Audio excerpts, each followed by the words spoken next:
بسم الله الرحمن الرحيم. السلام عليكم ورحمة الله وبركاته.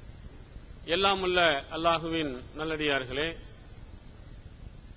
எல்லாமுள்ள அல்லாஹு தஆலா இந்த மனித சமுதாயத்தை உருவாக்குவதற்காக ஆதம் அலைஹிஸ்ஸலாம் அவர்களையும் ஹவ்வா அலைஹிஸ்ஸலாம் அவர்களையும் முதலாவதாக படைத்து அந்த இருவர்களின் மூலமாக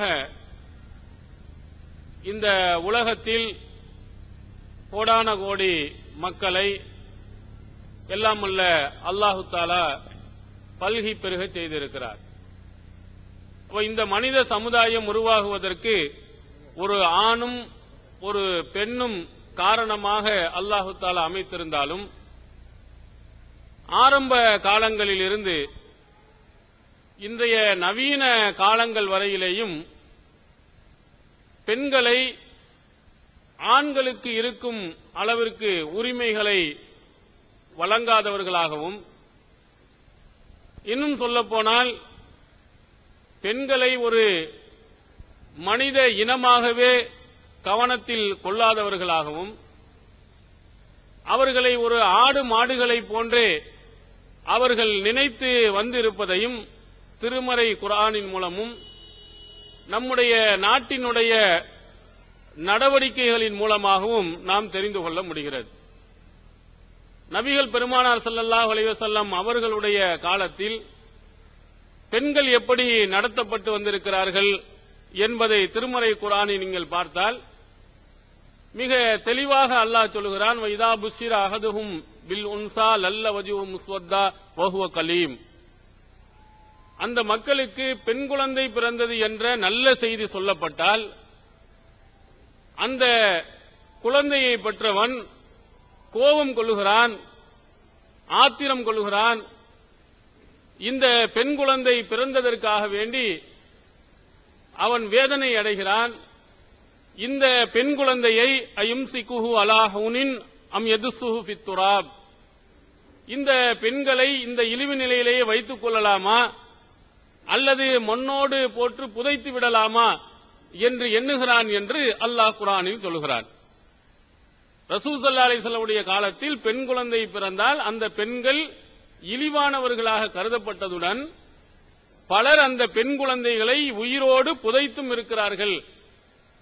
அதனால்தான் அல்லாஹ் இன்னொரு இடத்தில் சொல்கிறான், அபி ஐயிதம்பின் குத்திலத், நீங்கள் எந்த காரணத்திற்காக கொல்லப்பட்டீர்கள் என்று அந்த குழந்தை விசாரிக்கப்படும் பொழுது என்று குர்ஆனில் சொல்கிறான். மறுமை நாளையில் இவ்வாறு கொல்லப்பட்ட அந்த குழந்தைகள் மறுமையில் விசாரிக்கப்படும் என்றும் அதற்கு நீதி வழங்கப்படும் என்றும் குர்ஆன் சொல்கிறது. அப்போ அன்றைய காலத்தில் நீங்கள் பார்த்தீர்களேயானால் பெண்ணை ஒரு மனிதர்களாகவே கருதி கொள்ளாமல், மனிதர்களுடைய நிலையில் அவர்களை வைத்து பார்க்காமல், ஆண்கள் தான் உலகத்தில் உயர்ந்தவர்களாகவும் பெண்கள் மட்டமானவர்களாகவும் அவர்கள் கருதி வந்ததை இந்த திருமறை குர்ஆனுடைய வசனம் நமக்கு சொல்கிறது. அது ரசூல் ஸல்லல்லாஹு அலைஹி வஸல்லம் காலத்தில் மட்டுமல்ல, நபி ஸல்லல்லாஹு அலைஹி வஸல்லம் காலத்திற்கு பிறகு வந்தவர்களும் சரி, நபி ஸல்லல்லாஹு அலைஹி வஸல்லம் அவர்களுடைய பெயரை பயன்படுத்தியே என்ன செய்திருக்கிறார்கள், இந்த பெண்களை இழிவாக என்ன செய்திருக்கிறார்கள், பேசியிருக்கிறார்கள். இட்டுக்கட்டப்பட்ட பலகீனமான ஹதீஸ்கள் நீங்கள் எடுத்து பார்த்தால் அல்லாஹ்வின் தூதர் அவர்களே பெண்களை மோசமானவர்களாக சித்தரித்திருக்கிறார்கள் என்பதை நீங்கள் பார்க்கலாம். அதுல ஒரு செய்தி இடம் வருகிறது, ஷாவிரு ஹுன்ன வ ஹாலிஃபு ஹுன்ன வ இன்ன ஃபீ ஹிலாஃபிஹின்ன அல் பரக்கா அப்படின்னு ஒரு பலகீனமான ஒரு செய்தி இருக்கிறது. பெண்களிடத்திலே நீங்கள் ஆலோசனை செய்யுங்கள், ஆலோசனை செய்துவிட்டு பெண்களுடைய கருத்துக்கு மாற்றமாக நீங்கள் நடங்கள். இப்படி மாற்றமாக நடப்பதில் இறை அருள் இருக்கிறது, பரக்கத் இருக்கிறது என்று அல்லாஹ்வின் தூதர் அவர்கள் சொன்னதாக ஒரு பொய்யான செய்தியை இட்டுக்கட்டி இருக்கிறார்கள். அவ பெண்களாக இருக்கக்கூடியவர்கள்ட்ட எந்த ஆலோசனையும் கேட்காதீங்க. அப்படி ஆலோசனை கேட்டாலும் அதற்கு மாற்றமா செய்தீர்களேயானால் அதுலதான் அல்லாஹ்வுடைய அருள் இருக்கிறது என்றெல்லாம் அல்லாஹ்வின் தூதர் அவருடைய பெயரை பயன்படுத்தி கூட பெண்களை இழிவாக அன்றிலிருந்து இன்று வரையிலும் பார்க்கிறோம்.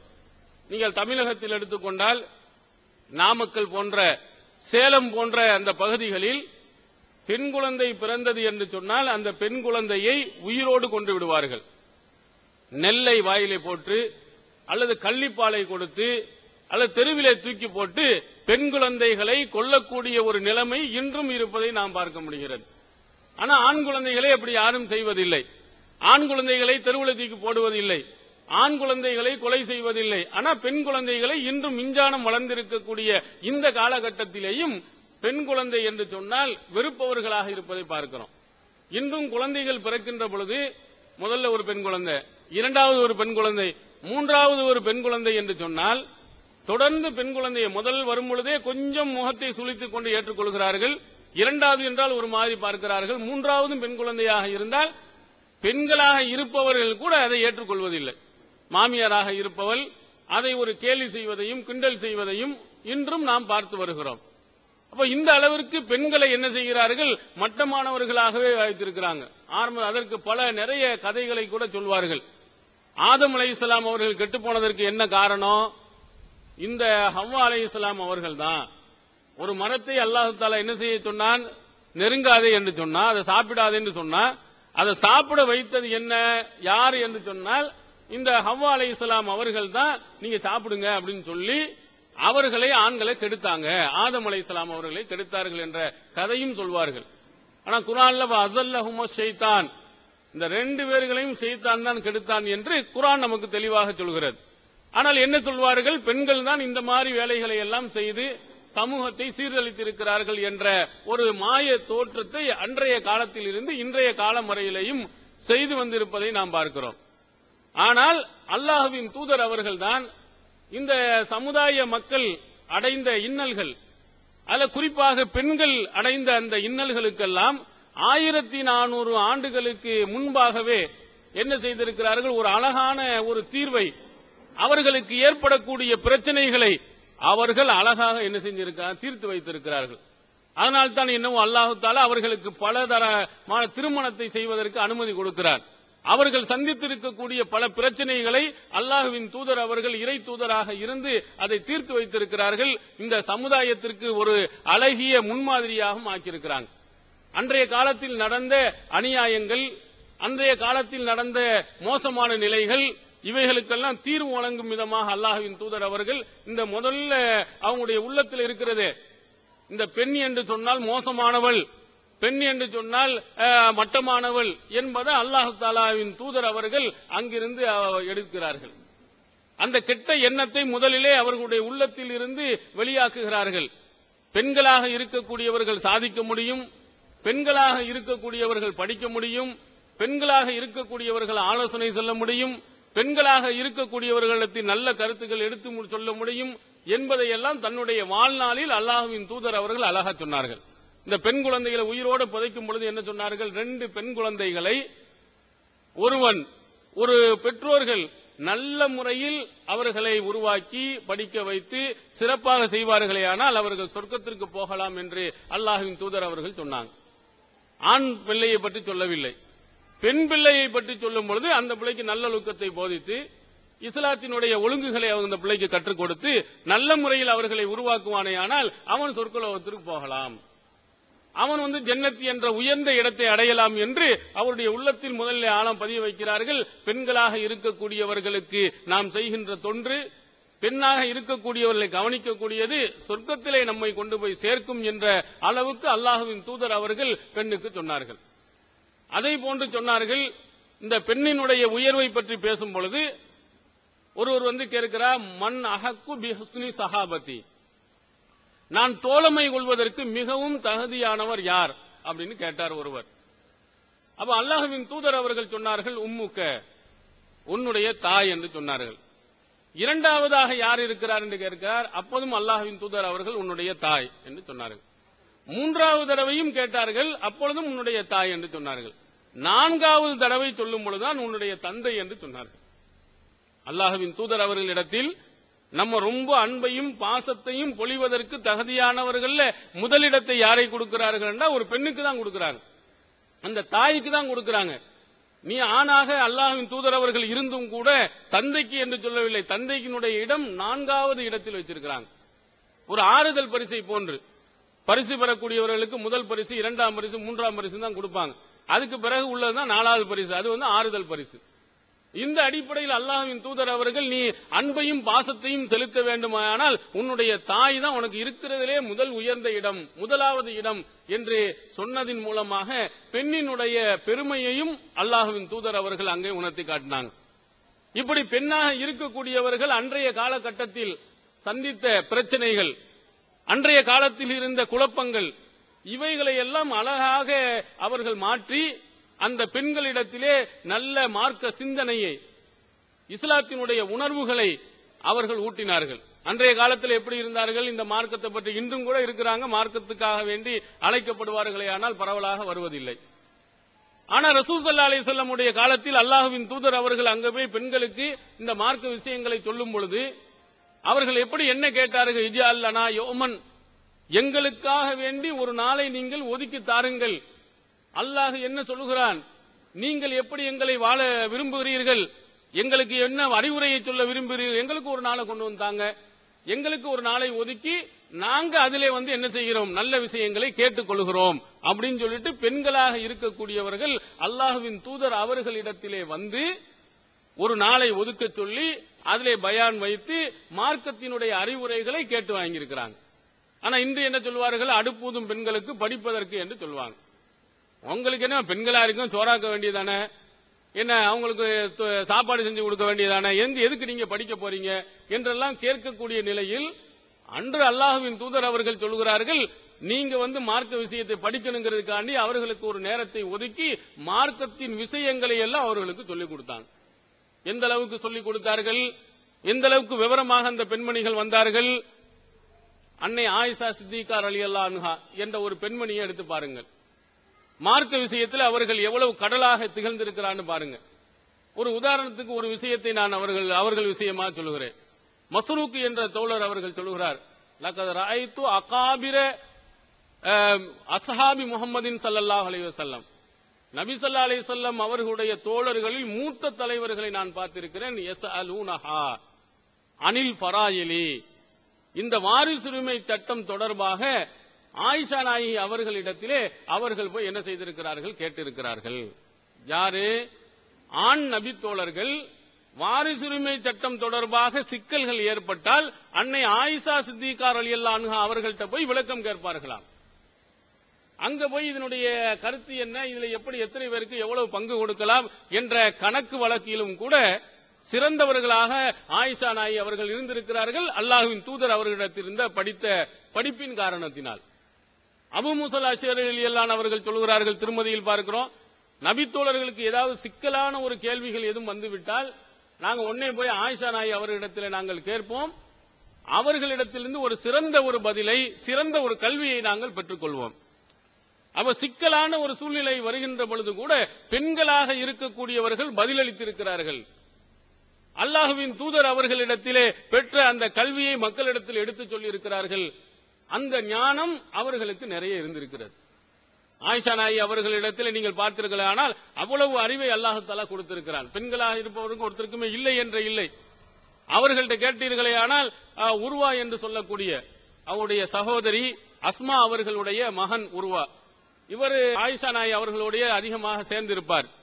அவர் சொல்லுகிறார், அகமது என்ற நூலில் பார்க்கிறோம், நான் எனக்கு நிறைய விஷயங்கள் ரொம்ப ஆச்சரியத்தை தரக்கூடியதாக இருக்குது, ஆனால் ரொம்ப முக்கியமான ஒரு விஷயம் மட்டும் எனக்கு விளங்கவில்லை, எப்படி என்று விளக்குங்கள் என்று கேட்கிறார். என்ன ஒன்று கேட்கிறார், உங்களிடத்தில் இதற்கு முந்தைய காலங்களில் நடந்த சம்பவங்களை எல்லாம் கேட்டா நல்லா சொல்றீங்க, அது எனக்கு ஆச்சரியத்தை தரவில்லை. ஏன் காரணம் என்ன, நீங்க அபூபக்கர் சித்திக் ரலியல்லாஹு அன்ஹு அவர்களுடைய மகளாக நீங்கள் இருக்கிறீர்கள், அவரும் நல்ல விவரமான ஆள். அதனால நீங்கள் என்ன செய்கிறீர்கள், முன்னாடி உள்ள முந்தைய சமுதாயத்தினுடைய செயல்கள் எல்லாம் கேட்ட டக் டக் டக்குன்னு சொல்லுவாங்க. யார் சொல்லுவா, ஆயிஷா நாயிட்ட முந்தைய சமுதாயத்தில் வாப்பா இப்படி இருந்தாரு, அவருக்கு முன்னாலே இருந்தாரு, அவருடைய பெயர் என்ன, இவருடைய பெயர் என்ன, இதெல்லாம் நம்ம கேட்டோம் சொன்னா ஆயிஷா நாயி விரல் நுனி அளவுல வச்சு சொல்லுவாங்க. எல்லாத்தையும் கேட்டு நல்ல மனப்பாடம் பண்ணிட்டாங்க. அபூபக்கர் அந்த அளவுக்கு விவரமானவர். ஆனா எல்லா விஷயத்திலும் எனக்கு ஒரே ஒரு விஷயம் மட்டும் எனக்கு விளங்கவில்லை, உங்களுக்கு நீங்கள் மருத்துவ குறிப்புகள் கூட சொல்கிறீர்கள், அது எப்படி வந்தது? உங்க வாப்பா டாக்டர் கிடையாது, அல்லாஹ்வின் தூதர் அவர்களும் டாக்டர் கிடையாது, உங்களுடைய சொந்த பந்தங்களும் டாக்டர் இல்ல, ஆனா மருத்துவம் விஷயமாக நல்ல விஷயங்கள் எல்லாம் சொல்றீங்களே, இது எப்படி உங்களுக்கு கிடைத்தது என்று கேட்கும் பொழுது ஆயிஷா நாயகி அவர்கள் அழகா சொல்கிறார்கள், அல்லாஹ்வின் தூதர் அவர்கள் உடல்நிலை பாதிக்கப்பட்ட கடைசி காலகட்டத்தில் எல்லா பகுதிகளில் இருந்தும் இந்த மருத்துவத்துறையில் விற்பனர்களாக இருந்த நிபுணராக இருந்தவர்கள்லாம் வந்து ரசூல் ஸல்லல்லாஹு அலைஹி வஸல்லம் அவர்களுக்கு நிறைய மருத்துவ குறிப்பு சொன்னாங்க. தலைவலிக்குதா, காய்ச்சலா இருக்கா, இந்த மாதிரி ஏதாவது இருந்தா இந்தந்த இதை நீங்கள் என்ன செய்யுங்கள், கொடுங்கள் என்று சொன்னாங்க. அதை நான் மனதில் வைத்துக் கொண்டுதான் இப்பொழுது மருத்துவ இதையெல்லாம் நான் சொல்லிக் கொண்டிருக்கிறேன் என்று சொன்னாங்க. எங்க கடைசி காலத்தில் உடல்நிலை பாதிக்கப்பட்ட அந்த நேரத்தில் அவர்கள் சொன்ன ஒவ்வொன்றையும் என்ன செஞ்சிருக்கா, நல்ல நினைவாற்றல் மிக்க வைத்துக் கொண்டு தலைவலி வந்தா இது, காய்ச்சல் வந்தா இருந்து, வயிற்று வலி வந்தா இது, இந்தந்த மருந்துகளை கொடுக்க வேண்டும் கேட்டனால நான் இப்பொழுது செய்து கொண்டிருக்கிறேன் என்று அன்னை ஆயிஷா சித்திகா ரலியல்லாஹு அன்ஹா அவர்கள் சொல்றாங்க. அப்ப இது எதை நமக்கு காட்டுகிறது? ரசூலுல்லாஹி ஸல்லல்லாஹு அலைஹி வஸல்லம் அவர்களுடைய காலங்களில் அவர்கள்ட்ட இருந்த அந்த பெண்மணிகளுக்கு நல்ல விளக்க ஞானம் இருந்திருக்கிறது. அல்லாஹ் தஆலா அந்த அறிவையும் கொடுத்திருக்கிறான் என்பதற்கு இவர்களை அல்லாஹ்வின் தூதர் அவர்கள் உருவாக்கிய இந்த பெண்மணிகளை எல்லாம் நீங்கள் பார்க்கலாம். அதே போன்று ரசூல் ஸல்லல்லாஹு அலைஹி வஸல்லம் உடைய காலத்தில் நடந்த பல பிரச்சனைகள், திருமணம் என்று சொன்னால் இன்றைய காலத்திலும் சரி என்ன செய்வதில்லை, உரிமை எதுவும் கொடுக்கிறது இல்லை. பெண்ணு பார்க்கறா மாப்பிள்ளைய பிடிக்குதா என்னன்னு கேட்கறாங்களாண்டா இல்ல. அம்மா அப்பா போய் பார்ப்பாங்க, மாப்பிள்ளை சரிண்டா உடனே என்ன செய்யணும், பெண்ணு ஒத்துக்கொள்ள வேண்டும். அப்படி ஒத்துக்கொண்டு திருமணம் முடித்துக் கொள்ள வேண்டும். அவன் குடிகாரனா இருந்தாலும் சரி, அல்லது மார்க்கத்துக்கு புறம்பானவனாக இருந்தாலும் சரி, எதா இருந்தாலும் நம்ம ஏத்துக்கிட்டு போயிடுறோம். ரசூல் ஸல்லல்லாஹு அலைஹி வஸல்லம் உடைய காலத்துல கேட்க வேண்டியதே இல்லை. பெற்றோர்கள் அப்படி என்ன செய்ய திருமணம் முடிச்சுக்கிட்டு இருந்தாங்க. அப்ப அல்லாஹ்வின் தூதர் அவர்கள் என்ன சொன்னார்கள், அல் பிக்ரு ஹத்தா துஸ்தாதன், கன்னி பெண்ணாக இருந்தால் அவளும் அனுமதி கேட்க வேண்டும். அல் ஐமு துஸ்தஅமர், அதே போன்று விதவை பெண்ணாக இருந்தாலும் அவளிடத்திலையும் அனுமதி கேட்கப்பட வேண்டும். ஒரு பெண்ணை திருமணம் முடிக்க வேண்டும் என்று சொன்னால் கன்னி பெண்ணாக இருந்தால் அந்த பெண் என்ன செய்ய வேண்டும், அந்த பெண்ணிடத்தில் பெற்றோர்களோ அதில் பொறுப்பாளர்களாக இருப்பவங்க அனுமதி வாங்கித்தான் திருமணம் முடிக்கணும். அதே போன்று திருமணம் முடிந்து விதவையாக இருக்கக்கூடியவருக்கு இன்னொரு திருமணம் முடிக்க போறிருந்தாலும் அந்த பெண்ணினுடைய உத்தரவை நீங்கள் என்ன செய்ய வேண்டும், பெற வேண்டும். இல்லாமல் திருமணம் செய்யக்கூடாது என்று அல்லாஹ்வின் தூதர் அவர்கள் சொன்னாங்க. இது சொன்னது அல்லாஹ்வின் தூதர் அவர்கள் வார்த்தையில் மட்டுமல்ல, தங்களுடைய வாழ்நாளில் அதை செயல்படுத்தியும் காட்டினார்கள். திருமணத்துக்கு இஷ்டத்துக்கு அவர்களுக்கு பிடிக்காதவர்கள் எல்லாம் திருமணம் முடிச்சு பெரும் கஷ்டத்திற்கு ஆளாகின்ற நேரத்தில் இந்த பெண்ணினுடைய அனுமதி இல்லைன்னா கண்டிப்பாக அந்த திருமணம் செல்லாது என்று சொல்லி அந்த திருமணத்தை நடைமுறையும் படுத்தினாங்க. இதை மக்கள் மன்றத்திலே ரசூல் ஸல்லல்லாஹு அலைஹி வஸல்லம் தெளிவாக விளக்கியதினால் ஒரு பெண்மணி அல்லாஹ்வின் தூதர் அவர்களிடத்தில் வந்து ஒரு முறையிட வருகிறார். ஆயிஷா நாயகி தான் இருக்கிறார்கள். அப்ப ரசூல்லா வரல, என்ன பிரச்சனை என்று ஆயிஷா நாயகி கேட்கும் பொழுது, என்னுடைய தந்தை என்னுடைய விருப்பம் இல்லாமல் திருமணம் முடிச்சு வச்சுட்டாங்க. அப்ப உடனே என்ன செஞ்சாங்க, ரசூல் ஸல்லல்லாஹு கொஞ்ச நேரம் கழித்து வந்தவுடன் கேட்கும் பொழுது அப்ப சொன்னாங்க, உனக்கு விருப்பம், நீ விரும்பினால் அந்த கணவனோடு வாழலாம், இல்லை என்றால் உன் திருமணத்தை நீ என்ன செய்யலாம், ரத்து செய்து கொள்ளலாம். அப்ப அந்த பெண்மணி அழகா சொன்னாங்க, அஜிஸாத்து மா சனா அபி, என்னுடைய தந்தை செய்ததை நான் ஏற்றுக்கொள்கிறேன், அங்கீகரிக்கிறேன். அப்ப எதுக்கு இந்த பிரச்சனையை நான் இங்க கொண்டு வந்தேன்னா, அன் ஆலமா லின் நிசாயி மினல் அம்ரி செய்வன், திருமணம் விஷயத்தில் பெண்களுக்கு இது தொடர்பாக ஏதாவது உரிமை இருக்கிறதா என்பதை எல்லா பெண்களும் தெரிந்து கொள்ள வேண்டும் என்பதற்காக தான் கொண்டு வந்து சொன்னேன் அப்படின்ட்டாங்க. ரசூல்லாட்ட வந்து அந்த இது முறையிடுகிறார்கள். முறையிட்டவுடன் ரசூல் ஸல்லல்லாஹு அலைஹி வஸல்லம் திருமணம் செல்லாது, நீ விரும்பினால் தான் செல்லும் என்று சொன்னவுடன் அந்த பெண்மணி என்ன சொல்கிறார்கள், நான் ஏத்துக்கிறேன், ஒன்னும் பிரச்சனை இல்ல, ஆனா பெண்கள்கிட்ட கேட்காமல் என்ன செய்யக்கூடாது, யாரும் திருமணம் முடிக்க கூடாது, பெண்களுக்கு இதிலே உரிமை இருக்கிறது என்பதை மக்களுக்கு தெளிவுபடுத்துவதற்காகத்தான் இந்த கோரிக்கையை நான் எடுத்து வைத்தேன்னு சொன்னாங்க. எவ்வளவு பெரிய உரிமை என்று பாருங்கள். இன்றைய காலத்தில் அப்படி பேச முடியுமா, கேட்க முடியுமா? இந்த மாதிரி ஒரு பெண்மணி சொல்லிவிட்டால் அந்த பெண்மணியை நல்ல பெண்மணியாக அங்கீகரிப்பார்களாண்டா முடியாது. அந்த மாதிரி பார்க்க மாட்டார்கள். அல்லாஹ்வின் தூதர் அவருடைய காலத்தில் இந்த மாதிரி உரிமைகளை எடுத்து கொடுத்திருந்தாங்க. இது மட்டும் இல்ல, ரசூல் ஸல்லல்லாஹு அலைஹி வஸல்லம் அவர்கள் கூட ஒரு ஆளை வந்து திருமணம் முடிங்கன்னு சொன்னா நீங்க முடிக்கணும்னு கட்டாயம் இல்ல. அல்லாஹ்வின் தூதர் அவர்கள் உங்கள்ட்ட வந்து சொல்றாங்க, இந்த ஆளை நீங்க திருமணம் முடிச்சுக்கிறீங்க. அப்ப உங்களுக்கு அந்த ஆளை பிடிக்கல, இப்ப ரசூல் ஸல்லல்லாஹு அலைஹி வஸல்லம் சொல்லிட்டாங்களே அப்படின்னு சொல்லிட்டு நீங்க திருமணம் முடிக்கணுமாண்டா முடிக்க வேண்டிய அவசியம் இல்ல. அது ரசூலுல்லாஹ்வும் என்ன செய்யலாங்க, அவங்களாக பரிந்துரை செய்யலாம் நல்லவர்ண்டு. ஆனால் உங்களுக்கு விருப்பம் இல்லையானால் அந்த திருமணத்துக்கு என்ன கிடையாது, எந்த விதமான அங்கீகாரம் கிடையாது, உங்களுடைய முழு விருப்பம் வேண்டும் என்று சொல்லியிருக்கிறாங்க. சஹீஹ் புகாரியில் பார்க்கிறோம். பரீரா ரலியல்லாஹு அன்ஹா அவர்கள் இவங்க அடிமையாக இருந்தாங்க. அடிமையாக இருக்கும்போது முகீஸ் ரலியல்லாஹு அன்ஹு அவர்களை திருமணம் முடித்திருந்தாங்க. அதற்கு பிறகு என்ன செய்தாங்க, அந்த அடிமையிடத்திலிருந்து விடுதலை பெற்றுட்டாங்க. இஸ்லாமிய சட்டப்படி அடிமையிலிருந்து விடுதலை பெற்று விடுவார்கள் என்று சொன்னால் அந்த பழைய கணவரோடு இருக்கணும்னு அவசியம் இல்லை. சும்மா நல்ல நேரத்திலேயே விரும்பாட்டாலும் போகலாம். இப்போ என்ன செய்யறாங்க, பரீரா அவர்களுக்கு முகீஸ் பிடிக்கல, நான் வேண்டாம் அப்படின்னு சொல்லிட்டாங்க. ஆனா முகீஸ் ரலியல்லாஹு அன்ஹு அவர்களுக்கு என்னன்னா அந்த பரீரா மீது ரொம்ப அளவு கடந்த அன்பு. எந்த அளவுக்கு சொன்னா பரீராவையே சுத்தி சுத்தி வருவானா, எத்துவு கல்ஃபஹா, அந்த பெண்ணை சுத்தி கொண்டே வருவார். யசீலு அவருடைய துமூஹு அலா லிஹியத்திஹி, கண்ணீர் எல்லாம் உடைய தாடிகளில் வலிந்து ஓடிக்கொண்டே இருக்கும். அழுதுகிட்டே பரீராவை சுத்திட்டு வருவாரு. உற்றாதே என்னைய, என்னோட உன்னோட நான் சேர்ந்து இருந்துக்கிறேன் அப்படின்னு அவர் என்ன செய்வார், இப்படியே சுத்தி சுத்தியே வந்துகிட்டு இருப்பார் அவர். இது யாருக்கு, இது இப்படி யாராவது வந்துகிட்டு இருந்தாங்கன்னா சும்மா யாராவது நம்ம பார்க்கக்கூடியவருக்கு, அதுவும் அழுது அழுது பழைய மனைவியோட சேர்ந்து இருக்கிறேன் அப்படின்னு அழுது கொண்டு இருக்கும்போது பார்ப்பவர்களுக்கு என்ன செய்யும், பாவமா இருக்கிற, ஏமா நீ சேர்ந்து இருந்துகிட்டா என்னன்னு நம்ம சொல்ல மாட்டோமா? ரசூல் ஸல்லல்லாஹு அலைஹி வஸல்லம் அவர்கள் அப்படி சொல்றாங்க. அது சொல்லும் பொழுது அப்பாஸ் அவர்கள்ட்ட சொல்லுவாங்க, அலா தாஜப், உனக்கு ஆச்சரியத்தை ஏற்படுத்தவில்லையா? இந்த முகீஸ் பரீரா மேல கொண்டுள்ள அன்பை பாரு, இந்த பரீரா முகீஸ் மீது கொண்டுள்ள வெறுப்பை பாரு. நேரும் எதிராவில் இருக்க இவர் அளவு கடந்த அன்பு செலுத்துறார், அந்த பெண்மணி அளவு வெறுப்பு இது பண்றார். அப்போ ரசூல் ஸல்லல்லாஹு அலைஹி வஸல்லம் அவர்கள் இந்த மாதிரி முகீஸ் அழுகுறத பார்த்து சொல்றாங்க, ஏமா நீ சேர்ந்து வாழ்ந்துக்கிற கூடாதா? அப்ப கேட்கிறாங்க, தஅமுர் பிஹி, நீங்கள் கட்டளை இடுகிறீர்களா, இது மார்க்க சட்டமாக நீங்கள் சொல்கிறீர்களா, நீங்க இது அந்த மார்க்கப்படி இப்படிதான் சேர்ந்து வாழ வேண்டும் என்று எதுவும் இருக்கிறதா அப்படின்னு கேட்கிறா. இல்ல, இன்னமா ஆனா அஷ்ஃபவு, நான் பரிந்துரை தான் செய்யறேன். பாவமா இருக்குதாமா, நீ கல்யாணம் முடிச்சுக்கன்னு தான் நான் சொல்றேன், சேர்ந்து இருந்துக்கன்னு தான் சொல்றேன். லா ஹாஜத லீ ஃபீஹி, பரீரா சொல்லிட்டாங்க, அவரிடத்தில் எனக்கு எந்த தேவையும் இல்லை, எனக்கு வேண்டாம் அப்படின்னு சொல்லிட்டாங்க. புகாரில நம்பர் ரசூலுல்லாஹ் சொல்றாங்க, ஏமா நீ போய் சேர்ந்து வாழ்ந்துகள்னு சொல்லும் பொழுது அவங்க மார்க்க சட்டம் இருந்தால் ஓகே, நான் சேர்ந்து வாழ்ந்துக்கிறேன், இது கட்டளையா அல்லது உங்க பரிந்துரையா? உங்களுடைய பரிந்துரை தான் அப்படின்னு சொன்ன உடனே அவங்க உடனடியாக சொல்கிறார்கள், எனக்கு தேவையில்லை, பரிந்துரைனா எனக்கு விருப்பம் இல்லை அப்படின்னு சொல்லிட்டு அவர்கள் பிரிந்த செய்தியை புகாரியில் பார்க்கிறோம். இந்த உரிமை இந்த உலகத்தில் யாருக்கு, இந்த மாதிரி கஷ்டப்படக்கூடிய நிலைமை யாருக்கு நம்ம பார்த்திருக்கிறோம்? இந்த உரிமையை யார் கொடுத்திருக்கிறார்? அல்லாஹ்வின் தூதர் அவர்கள் தான் தன்னுடைய வாழ்நாளில் இந்த அளவுக்கு ஒரு பெண்ணுக்கு, ஒரு பெண்ணை மனுஷனாகவே மதிக்காத, ஒரு உயிராகவே மதிக்காத ஒரு காலகட்டத்தில் நீ விரும்பிய ஆளும் உனக்கு விருப்பமாக இருக்குமானால் அவரோடு வாழ்ந்துகிறலாம், இல்லை என்றால் நீ விட்டுட்டு போகலாம்ங்கிற அளவுக்கு மிகப்பெரிய ஒரு உரிமையை அல்லாஹ்வின் தூதர் அவர்கள் தான் கொடுத்திருக்கிறாங்க.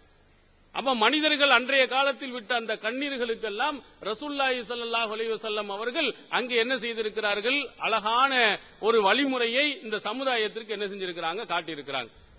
அப்ப இந்த அடிப்படையில் இஸ்லாமிய பெண்களாக இருக்கக்கூடியவர்கள் இதை போன்ற ஒரு வழிமுறைகளை என்ன செஞ்சிடும் எடுத்துக்கிறாங்க.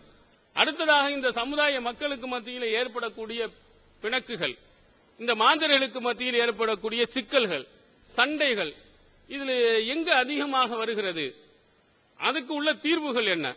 சண்டைகளை பல சொல்லலாம், உங்க குடும்பத்தில் இருக்கக்கூடியது, தெருவில் இருக்கக்கூடியது, அதுல வெளியில் இருப்பதை கூட நீங்கள் என்ன செய்ய ஜீரணித்துக் கொள்ளலாம்.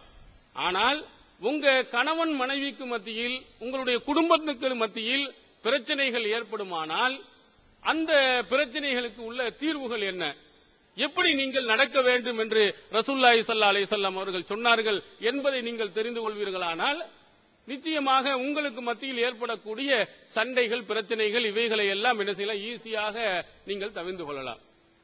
சொல்லுவாங்க, ரசூல் ஸல்லல்லாஹு அலைஹி வஸல்லம் 12க்கு மேற்பட்ட திருமணங்களை முடித்திருந்தார்கள். ஆனால் அவர்கள் பெரிய பிரச்சனைகளை சந்தித்ததில்லை. ஆனா ஒரு திருமணம் முடித்து இருக்கக்கூடியவர்களிடத்திலேயே தினமும் அடிக்கடி என்ன செய்கிறது, சண்டைகள், பிரச்சனைகள் ஏற்படுகிறது.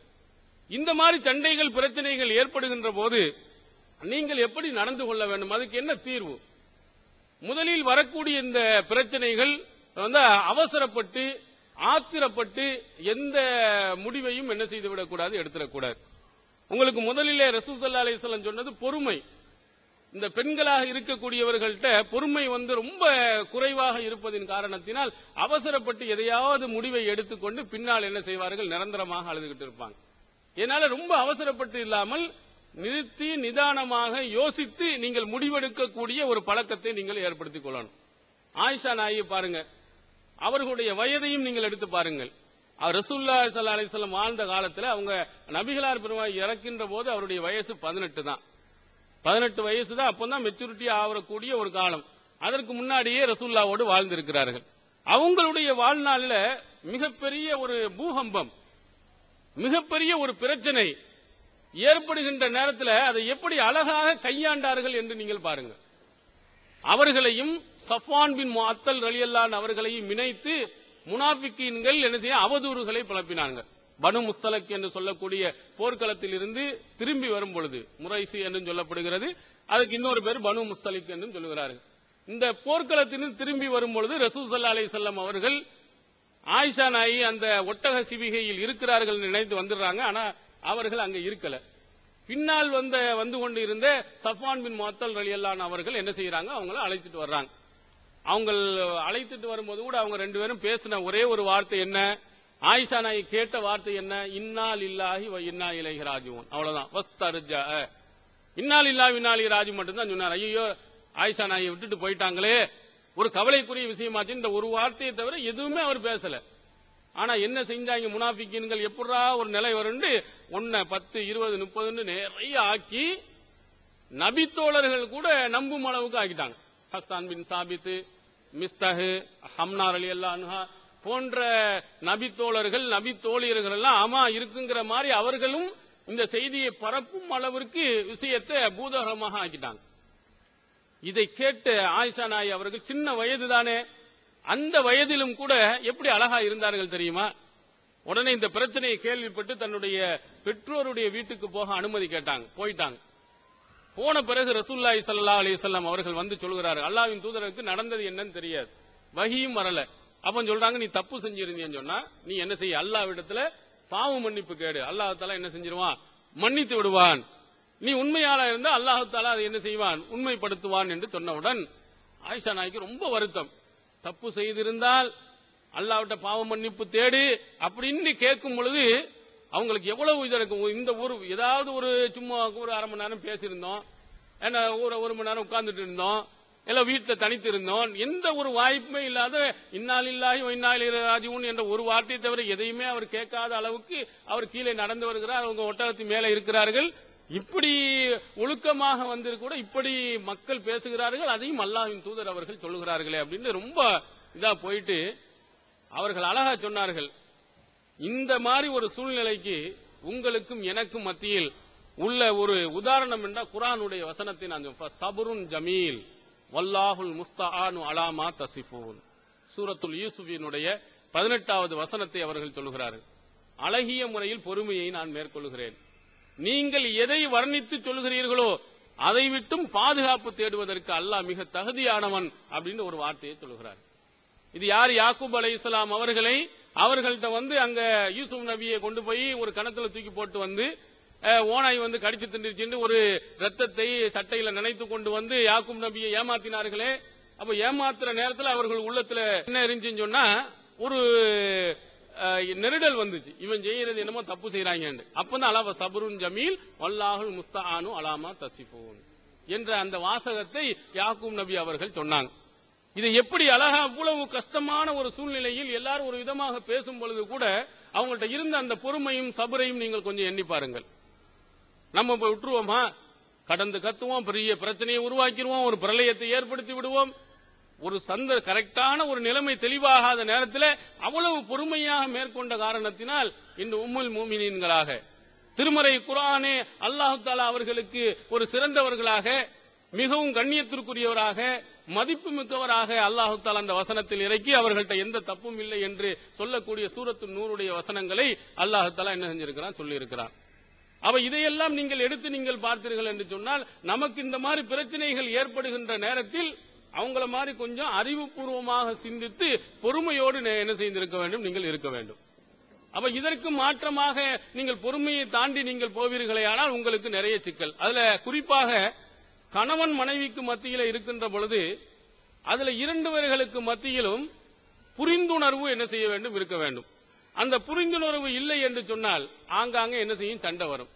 கொஞ்சம் விட்டு கொடுப்பது, கோபமா இருக்கின்ற நேரத்தில் என்ன செய்யக்கூடாது, இன்னும் என்ன செய்யணும், கோபத்தை ஏற்படுத்துகின்ற மாதிரி பேசிக்கொண்டே இருக்கக்கூடாது. கணவனை மட்டம் தட்டுற மாதிரி பேசிக்கொண்டு இருக்கக்கூடாது. கணவனுடைய செயல்களுக்கு என்ன ஊக்குவிக்கிற மாதிரி நம்ம இருக்கணுமே தவிர குறைகளை சொல்லிக்கொண்டு அந்த சூழ்நிலையில விளங்காமல் நாம் நடப்போமே ஆனால் நமக்கு மத்தியில சண்டைகள் அடிக்கடி நிறைய உருவாகி வந்துவிடும். ரசூல் ஸல்லல்லாஹு அலைஹி வஸல்லம் அவர்களுடைய காலத்துல கதீஜா நாயகி அவர்கள் இருந்தாங்க. ரசூல்லா எங்க போனார்கள்? ஹிரா குகையில போய் இருந்து தனியாக அல்லாஹ்வை தியானம் செய்துவிட்டு ஜிப்ரீலை பார்த்துவிட்டு பயந்து ஜம்மீலூனி என்னை போத்துங்கள் போர்த்துங்கள் சொல்லிட்டு வந்தாங்க. கதீஜா நாயிட்ட நடந்ததை சொன்னாங்க. நம்ம என்ன சொல்லுவோம்? இப்படி வந்தா உனக்கே தேவையில்லாத வேலை, உன்னை யாரையா காட்டுக்கு போக சொன்னா, பேய் பிடிச்சிச்சு பிசாசு பிடிச்சிட்டு இப்போ கடக்குறியான்னு நம்ம 4 திட்டுவோம். அவர் கதீஜா நாயகி என்ன சொன்னார்கள்? வந்த உடனே அவர்கள்ட்ட இருக்கக்கூடிய அந்த நற்குணத்தை எல்லாம் சொல்றாங்க. வல்லாஹி லா யுஹ்ஸி கல்லாஹு அபதா, அல்லாஹ் மீது சத்தியமாக அல்லாஹ் உங்களை ஒருபோதும் இழிவுபடுத்த மாட்டான். ஏன்? இன்னக தஸிலுர் ரஹ்ம வ தஹ்மிலுல் கல்ல வ தக்ஸிபுல் மஅதூம் வ துஈனு அலா நவாயிபில் ஹக்கி, நீங்கள் உறவினர்களோடு சேர்ந்து வாழுகிறீர்கள், இல்லாதவர்களுக்கு உழைக்கிறீர்கள், கஷ்டப்படுபவர்களுக்காக வேண்டி உதவி செய்கிறீர்கள், சத்திய போராட்டங்கள் ஈடுபடுபவர்களுக்கு உதவிகளை நீங்கள் செய்கிறீர்கள், அல்லாஹ் தஆலா உங்களை ஒண்ணுமே செய்ய மாட்டான். இப்படி சொன்னா அந்த கணவருக்கு எவ்வளவு மன ஆறுதலாக இருக்கும்? இந்த தௌஹீத் ஜமாத்துல வெளியில போறோம், லேட்டா போயிட்டு வர்றோம், உங்களுக்கு இதே வேலையா போச்சு. இப்ப பார்த்தாலும் ஜமாத்து வேலை அங்கேயே போறீங்க, இங்கே உங்களுக்கு பிள்ளை கிடையாது, உங்களுக்கு மனைவி கிடையாது, மக்கள் கிடையாது. அப்ப அங்கே ஜமாத்து வேலையில தலை இருந்து போயிட்டு அந்த பிரச்சனை இந்த பிரச்சனைன்னு வந்துட்டு இங்க வீட்டுக்குள்ள போனா என்ன ஆகும்? இன்னும் கிறுக்கு பிடிக்கும் அவருக்கு. அப்போ 2 பேருக்கு மத்தியில சண்டைகள் என்ன செய்யும்? சின்னது பெரிய அளவுல வரும். அப்ப வரும்பொழுது என்ன சொல்லணும்? அப்படி லேட்டா வந்துட்டீங்கன்னா கவலைப்படாதீங்க, நானும் பிள்ளைய பாத்துக்கிறேன், நாளைக்கு நான் ஸ்கூல்ல கொண்டு போய் நான் சேர்த்துக்கிறேன், நீங்க ஒன்னும் டென்ஷன் ஆகாதீங்க, இந்த மாதிரி இருந்தா சத்திய போராட்டத்தில் நம்ம நடக்கும்போது இந்த பிரச்சனை எல்லாம் வருதான், நீங்க கவலைப்படாம இருங்கன்னா அவருக்கு கொஞ்சம் ஆறுதலா இருக்கு. வெளியில தான் பெரிய பிரச்சனைடா, வீட்லயும் இவ்வளவு பெரிய பிரச்சனையாண்டு அவர் என்ன செய்யக்கூடாது? நினைக்க கூடாது. எப்படி எல்லாம் நடக்கிறார்? நகைச்சுவையாக சொல்வார்கள். பூகம்பம் ஏற்படுகின்ற போது அவர் சொல்லி இருக்கிறார், வீட்டுக்காரர் பாரு எல்லா வீட்லயும் கிராக் ஏற்பட்டிருக்கு. கிராக்னா உடஞ்சி அங்கங்க விரிசல் விழுந்திருக்குது. நம்ம வீட்டுல மட்டும் என்ன செய்யல? விழுவல பாத்தியா? ஆமா, ஒரு கிராக் இருக்கும்போது எதுக்கு இன்னொரு கிராக் வரணும் அப்படின்னு சொல்லு. கிராக்னா தெரியுமா?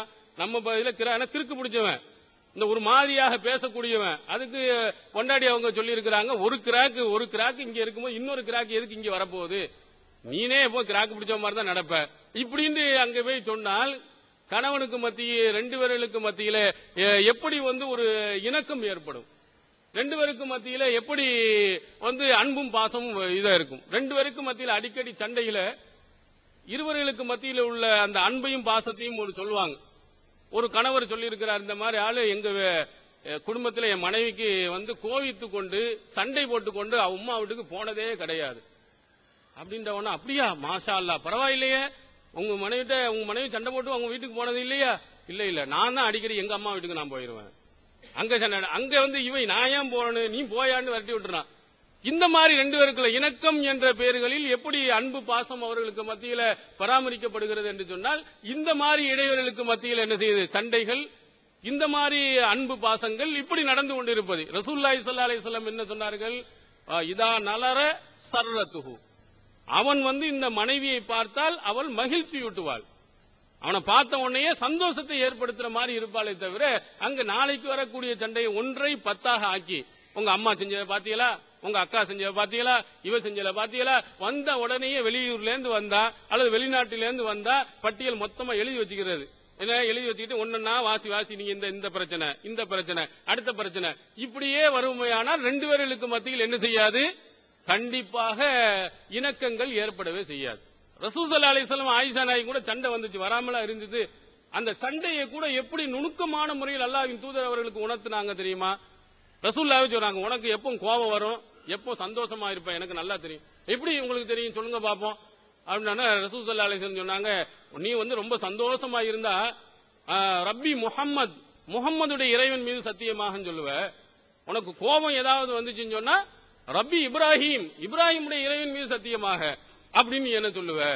அவங்களுடைய கோபத்தினுடைய உச்சகட்டத்தை பாருங்க. கோபம் அந்த வார்த்தையில உங்க பேரை நான் சொல்ல மாட்டேன், அவ்வளவுதான். பேரை சொல்லாம இப்ராஹிம் நபி எங்களுடைய முன்னோர்கள், அவங்களுக்கு 2க்குமே அல்லாஹ் தான். முகமதுடைய இறைவனும் அல்லாஹ் தான், இப்ராஹிம் நபியுடைய இறைவனும் அல்லாஹ் தான். அவங்க அந்த கோபத்தின் வார்த்தையில ஒரு சின்ன ஒரு விஷயத்தை என்ன செஞ்சிருக்கிறாங்க? காட்டியிருக்கிறாங்க. இதுதான் அவர்களுக்கு மத்தியில் ஏற்பட்ட சண்டையினுடைய உச்சகட்டமாக நாம் என்ன செய்ய முடியும்? பார்க்க முடிகிறது. அப்ப இந்த மாதிரி சண்டைகள் 2 பேர்களுக்கு மத்தியில புரிந்துணர்வு இல்லாமல் நமக்கு போய்விடுமானால் அங்க சண்டைகள் என்ன செய்யும், அதிகமாகும். அதனாலதான் ரசூல் ஸல்லல்லாஹு அலைஹி வஸல்லம் அவர்கள் கணவன் பார்த்தால் அவரிடத்தில் என்ன செய்யணும், அன்பை காட்டணும். அவன் கட்டளையிட்டாரேயானால் கட்டுப்பட்டு நடக்க வேண்டும். இப்படி நிலையை நீங்கள் ஏதாவது பிரச்சனைகள் ஏதாவது இருக்குமானால் என்ன செய்ய வேண்டும், அவர்கிட்ட நல்ல சந்தோஷமாக இருக்கக்கூடிய நேரத்தில், கவலைகள்லாம் போன நேரத்தில், நிதானமாக கேட்கக்கூடிய நேரத்தில், இந்த மாதிரி பிரச்சனைகள் இருக்கு, இதையெல்லாம் நீங்கள் என்ன செய்ய வேண்டும், நீங்க நல்ல முறை கவனிக்கணும் அப்படின்னு என்ன செய்யணும் சொன்னமையானால் புரிஞ்சுக்கிடுவாங்க. அது இல்லாமல் அவருக்கு வர நேரம்லாம் குறைய சொல்வது அல்லது தன்னுடைய கணவன் மேல அது அடிக்கடி சந்தேகங்கள் படுவது. ஒரு நகைச்சுவையாக சொல்வார்கள், நீ மகாலட்சுமி மாதிரி இருக்கிறமா அப்படின்னு சொல்லியிருக்கான். மகாலட்சுமி மாதிரி, அந்த மகாலட்சுமி யாரு? மகாலட்சுமினா எதுக்கு சொல்லுவாங்க, அழகா இருக்கிறதுக்கு சொல்லுவாங்க மகாலட்சுமி. இவ சந்தேக கண்ணோட மகாலட்சுமி எவ இருக்கிறாவ, அவளை மாதிரியே நான் இருக்கிறேன்னு சொல்றீங்களே. அப்ப சந்தேக புத்தியிலேயே இருக்குமையானால் இப்படி ஒண்ணுன்னா கொண்டே இருக்கும்.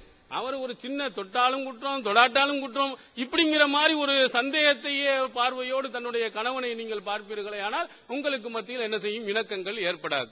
அதனால கணவன் மனைவிக்கு மத்தியிலே இணக்கங்கள், இந்த மாதிரி பிரச்சனைகள் வரும் பொழுது விட்டு கொடுக்கக்கூடிய சூழ்நிலைகளையும் சில தவறுகளை பொறுத்து போகக்கூடிய நிலைகளையும், அதுல குறிப்பாக ஆண்மானா வெளியே போயிட்டு வருகிறார் என்று சொன்னால் அவர் கோபப்படுவார் என்பதையும் நீங்கள் விளங்கி கொண்டு நீங்கள் இணக்கமாக இருந்தீர்களே, ஆனால் ரசூல் ஸல்லல்லாஹு அலைஹி வஸல்லம் அவர்களோடு எப்படி அன்போடும் பாசத்தோடும் ரசூல் ஸல்லல்லாஹு அலைஹி வஸல்லம் இருந்தாங்களோ அந்த மாதிரி எப்படி இருக்கணுங்கிற ஒரு கத்தின சுருக்கமாக நான் உங்களுக்கு சொல்கிறேன். எந்த மாதிரி நீங்கள் இருப்பதை அல்லாஹ்வின் தூதர் அவர்கள் விரும்பினாங்க. வெளியில கணவர் ரசூல் ஸல்லல்லாஹு அலைஹி வஸல்லம் அவர்கள் ஹதீஜா நாயகி இறந்ததற்கு பிறகு அவங்க கல்யாணம் முடிக்கும் போது எத்தனை வயசு இருந்தது, ரசூல் ஸல்லல்லாஹு அலைஹி 25 வயசுன்னா அவங்களுக்கு 40 வயசு, ஏறத்தாழ கிழவி ஆயிட்டாங்க. இவர்களை எப்படி ரசூல் ஸல்லல்லாஹு அலைஹி வஸல்லம் நினைத்து பார்த்தார்கள், ஹதீஜா நாயகி ஆத்திரப்படுகிறார்கள், கோபப்படுகிறார்கள். காலத்தால் அழிந்து விட்ட ஒரு கிழவியை அடிக்கடி அங்க நினைவுபடுத்திட்டே இருக்கிறீங்க. அல்லாஹ் தஆலா உங்களை எங்களுக்கு கன்னிப்பெண்ணை கொடுக்கவில்லையே, எத்தனை வயசு வேற யாரையும் கொடுக்கல, ஹதீஜா மாதிரி யாரையும் எனக்கு கொடுக்கவே இல்லை. அந்த அளவிற்கு ஹதீஜா நாயகி அவர்கள் ரசூல் ஸல்லல்லாஹு அலைஹி வஸல்லம் அவர்களுக்கு பணிவிடை செய்திருக்கிறாங்க. அதே மாதிரி நடந்தும் இருக்கிறாங்க. பார்த்தீர்களானா பெரிய கோடீஸ்வரி ஹதீஜா நாயகி அவர்கள். ரசூல் ஸல்லல்லாஹு அலைஹி வஸல்லம் அவருடைய செல்வங்கள்லாம் அவருக்கு முன்னால தூசி. பெரிய அவ்வளவு பணக்கார பெண்மணியாக இருந்த ஹதீஜா நாயகி அவர்கள் ரசூல் ஸல்லல்லாஹு அலைஹி வஸல்லம் அவர்கள் எப்படி நடந்திருந்தால் இறந்ததற்கு பிறகும் என்ன அல்லாஹ்வின் தூதர் அவர்கள் நினைத்து பார்த்திருப்பாங்க. இப்ப என்ன, இவ எப்பண்டா போவா, இன்னொரு கல்யாணத்தை முடிக்கலாம் அப்படின்னு நினைக்கிற அளவுக்கு நம்ம நிலைமை இருக்கிறது. இப்ப போவாளா, போயிட்டாலா, அடுத்தவனை முடிச்சுக்கலாமா, அல்லது இருந்து கொண்டே இன்னொரு கள்ளத்தனமா முடிச்சுக்கலாமா, தெரியாம முடிச்சுக்கலாமா, இந்த கஷ்டம் இல்லாம போயிருமே அப்படின்னு நினைக்கிற மாதிரி இருக்கக்கூடாது. எப்படி இருக்க வேண்டுமானால் இந்த மனைவி மாதிரி எனக்கு வேற யாரும் கிடைக்க மாட்டார்கள், இந்த மனைவி மாதிரி பொறுமையாளர்கள் நான் பார்க்க முடியாது, கட்டுப்படுற தன்மையில் பார்க்க முடியாது, என் சொன்ன பேச்சை கேட்பதில் பார்க்க முடியாதுன்னு தன்னுடைய கணவன் நினைக்கும் அளவிற்கு நம்முடைய நடவடிக்கைகளை அமைத்துக் கொண்டால், எதற்கெடுத்தாலும் குறை சொல்லாமல், மார்க்கத்துக்கு முரணாக இருந்தால் மட்டும் அந்த குறைகளை எடுத்துச் சொல்லும் போது மற்ற விஷயங்களை எல்லாம் நீங்கள் சாதாரணமாக நீங்கள் எடுத்துக் கொள்வீர்களே, ஆனால் உங்களுக்கு மத்தியில் பிரச்சனைகள் மிகவும் குறைந்துவிடும். அல்லாஹ்வின் தூதர் அவருடைய காலத்தில் அவருடைய செயல்களிலேயும் நாம் என்ன செய்கிறோம், இதை போன்று நாம் பார்க்கிறோம். எனவே ரசூல் ஸல்லல்லாஹு அலைஹி வஸல்லம் அவருடைய நபிமொழிகளை, அவங்களுடைய குடும்பத்தில் தொடர்பு கொண்ட நடந்து கொண்ட அந்த முறைகளையும் நீங்கள் தொடர்ந்து நீங்கள் படிப்பீர்களே, ஆனால் அவர்களுடைய அந்த அற்புதமான வழிகாட்டு முறைகளை இன்ஷா அல்லாஹ் நாம் பின்பற்றி இந்த குடும்பத்திலே, இந்த சமூகத்திலே ஒரு சிறந்த குடும்பத்தினர்களாக, கணவன் மனைவிகளாக நீங்கள் வாழ்வதற்கு எல்லாம் அல்லாஹ் தஆலா அருள்வான். வாஹிருதாவனால் அல்ஹம்துலில்லாஹ். டிஎன்டிஜே நடத்தும் ஆதரவற்றோர் முதியோர் இல்லம். பெற்றோர்களை பராமரிக்க வேண்டிய பிள்ளைகள் தங்கள் மார்க்க கடமைகளை மறந்து அவர்களை வீட்டை விட்டு வெளியேற்றி எவ்வித ஆதரவும் இல்லாத அனாதைகளாக அடுத்த வேளை உணவுக்கு கூட யாருடைய உதவியையாவது எதிர்நோக்கி காத்திருக்க கூடியவர்களாக மாற்றி விடுகின்றனர். அவர்களை தத்தெடுத்து உணவு, உடை, இருப்பிடம் மற்றும் மருத்துவ தேவையை பூர்த்தி செய்து கொடுத்து பராமரிக்கும் சேவையை தமிழ்நாடு தௌஹீத் ஜமாத் மேற்கொண்டு வருகிறது. மறுமை வாழ்க்கைக்கு மகத்தான வெற்றி தரும் இதுபோன்ற சேவைகள் தொடர தங்களின் பொருளாதாரத்தை வாரி வழங்குவீர். உங்களது நன்கொடைகளை டிடியாகவோ செக்காகவோ மணி ஆர்டராகவோ அனுப்பலாம்.